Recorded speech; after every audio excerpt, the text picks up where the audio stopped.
آپ نے سنا ہوگا کہ ہارون رشید عباسی سلطنت کا بہت بڑا بادشاہ، جس کی حکومت کہاں تک تھی؟ یہ ٹھٹا ملتان تک، جس کو ہم پاکستان کہتے، روس، سمرقند، تاشقند، بخارا، پورا عراق، پورا افغانستان، شام اور جناب پورا فارس، اور ادھر جائیے تو بغداد وغیرہ، یہ ساری ان کی حکومت تھی، یہاں تک کہ ترکی جو سن 52 امیر معاویہ رضی اللہ عنہ کے زمانے میں قسط الدنیا فتح ہوا، وہاں تک کی حکومت، کتنا بڑا بادشاہ، اس کو نہ جانے کیا سوجھی۔ لیکن نقطہ ذہن میں رکھیے، میں کیا سمجھانا چاہتا ہوں، میاں بیوی میں عموماً تکرار ہو جاتی ہے تکرار۔ جب تکرار ہو جائے، بیوی اگر گرم ہو شوہر برداشت کر لے، شوہر اگر گرم ہو بیوی برداشت کر لے۔ لیکن کیا ہوا، کچھ نہ جانے کیا بات ہوئی، اس کی بیوی تھی زبیدہ۔ ہارون رشید کو نہ جانے کیا سوجی، بڑا سوجھ بوجھ کا آدمی تھا، اور اپنی بیوی سے کہہ دیا کہ اگر تو چاند سے زیادہ حسین نہیں تو تجھ پہ 3 طلاق۔ ارے بادشاہ سلامت، اتنی بڑے بادشاہت کے مالک، اور یہ زبان سے نکل گئے کہ اگر تو چاند سے زیادہ حسین نہیں ہے تو تجھ پہ 3 طلاق واقع ہو گئی۔ اب علماء کرام جزیات تلاش کر رہے ہیں، کہیں نہیں مل رہا، کہیں جناب فقہا نے نہیں لکھا کہ بھئی کوئی ایسا کہے تو کیا ہوگا۔ اچھا اگر کوئی فتویٰ بھی دے تو دلیل کیا؟ بھئی دلیل یہ کہ تو چاند سے زیادہ حسین ہے تو دلیل کہاں سے لائے گا؟ کتنا مشکل مسئلہ ہو گیا۔ سارے اس زمانے کے علماء پر مسئلہ پیش کیا گیا، سارے علماء تقریباً لاجواب ہو گئے، کہتے تو تھے کچھ نہ کچھ مگر مضبوط دلیل نہیں۔ اس زمانے کے مشہور بزرگ تھے جن کا نام تھا حضرت بہلول دانا۔ عموماً لوگ غلط تصویر کے بہلول دانا یا بہلول دانا کہتے، ہم نے کتب لغت میں دیکھا کہ ان کا نام ہے بہلول دانا۔ یہ زبیدہ جو ہارون رشید کی بیوی ہے، ایک روایت میں ہم نے پڑھا کہ ان کے وہ سگے ماموں بھی تھے، اور بڑے اللہ کے نیک بندے، بظاہر ایسا لگتا تھا کہ مجذوب ہیں۔ آج کی طریقے سے کوئی بارش کا زمانہ تھا، وہ اپنے حالت جزم میں یہ اپنے پیر کو مٹی میں ڈال کر وہ گندھورے بنا رہے تھے، جو بچے گھر نہیں بنا یہ بنا رہے تھے۔ جناب زبیدہ کا گزر ہوا، ہارون رشید بھی ساتھ میں تھا، تو پوچھا زبیدہ نے، بہلول دانا کیا بنا رہے ہو؟ کہنے لگے جنت کے گھر بنا رہا ہوں۔ کہنے لگے کتنے میں؟ 1 آدھ گھر ہمیں دو گے؟ کہا چلے لو تم بھی۔ پوچھا کتنے کا؟ چند کوڑیوں کے نام بتا دیے، زبیدہ نے جناب وہ دے دیے۔ دینے کے بعد بادشاہ نے زبیدہ سے کہا کوئی عقل و خرد کا نام و نشان بھی ہے کہ وہ گھروندے بنا رہے ہیں، اور وہ کہتا ہے کہ جنت کا گھر، اور تم نے اتنے بڑے منصب اور پیسے بھی دے دی، پیمنٹ بھی کر دی تم نے۔ اس پر سرزنش بھی ہوئی۔ ہونے کے بعد کیا ہوا کہ رات میں آنکھ لگ گئی۔ آنکھ لگنے کے بعد ہارون رشید نے جنت کو دیکھا، جنت میں دیکھ کر دیکھا ایک بہت شاندار محل ہے، تو اب وہ گھسنے لگا۔ شوہر کی تو عادت یہ کہ بیگم کے مال پہ قبضہ کیا جائے، انہوں نے کہا بیگم کا ہی تو ہے یہ، جناب زبیدہ کا محل لکھا ہوا، تو جب بیگم کا ہے تو ہمارا بھی۔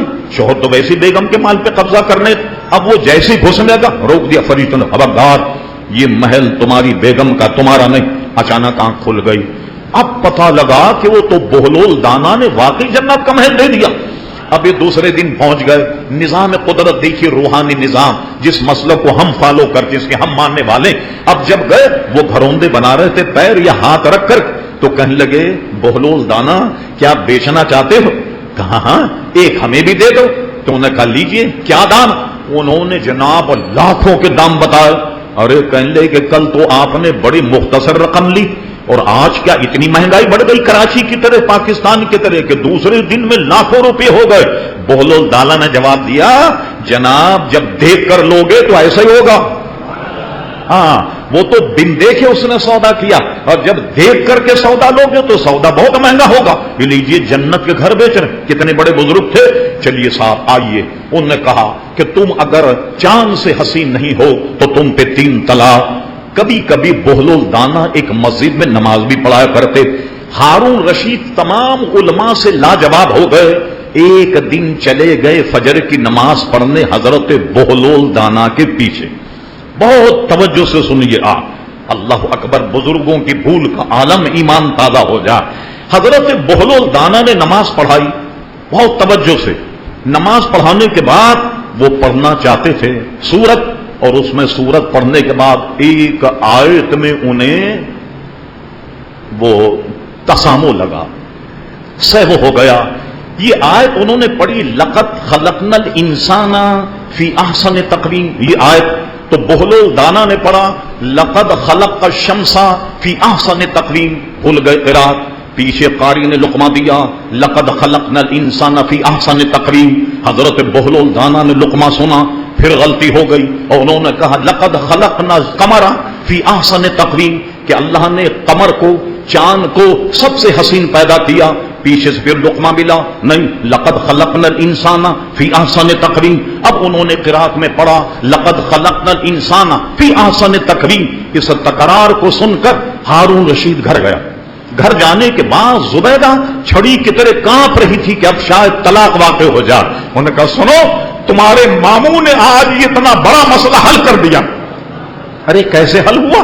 کہنے لگے ہم فجر پڑھنے کے لیے گئے اور انہیں سہو ہو گیا، وہ بھول گئے اور آیت پڑھی لقد خلقنا الشمس فی احسن تقویم. پیچھے قاری لقمہ دیا لقد خلقنا الانسان فی احسن تقویم. انہیں پھر لقمہ لگا، پھر انہوں نے کہا لقد خلقنا القمر فی احسن تقویم، کہ چاند کو اللہ تعالیٰ نے سب سے حسین پیدا کیا. پھر اس نے لقمہ دیا بتحقیق اللہ تعالیٰ نے انسان کو سب سے زیادہ حسین پیدا کیا.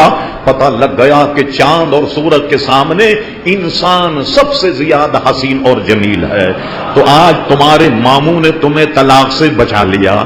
آپ نے دیکھا ایک بزرگ کی ذریعے سے غلطی ہونا ایک بہت بڑے مسئلے کا حل نکل آیا. ان کا نماز میں بھول جانا ایک بہت بڑے مسئلے کا حل نکل آیا. جب اللہ کے نیک بندوں کے بھولنے سے لوگوں کو اتنا فائدہ پہنچا تو انبیاء کرام علیہ السلام کی بھول کو گرفت کرنے والے احمق لوگ کہ یہاں بھول گئے، یہاں بھول گئے، یہاں بھول گئے، یہ اہل سنت کے عقیدے کے مزاج کے بالکل منافی ہے.